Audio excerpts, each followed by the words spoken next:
Tuna yapmıştı. Tuna'yla kendi çıkıyoruz zaten. Al bak bunları. Hatta yan taraf.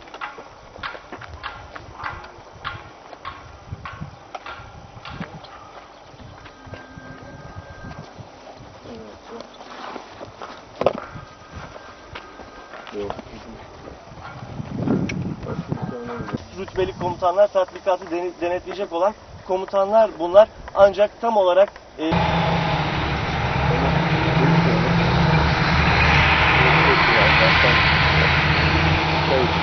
işte sabah saatlerinde komutanlıktan çıkarılarak bize de... Yok abi, yok. Hadi yürüyün.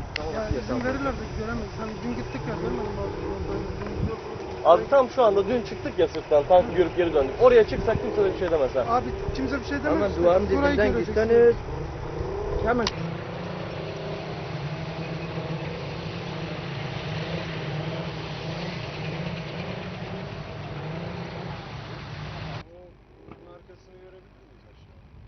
Tatbikat bombaları dışarı.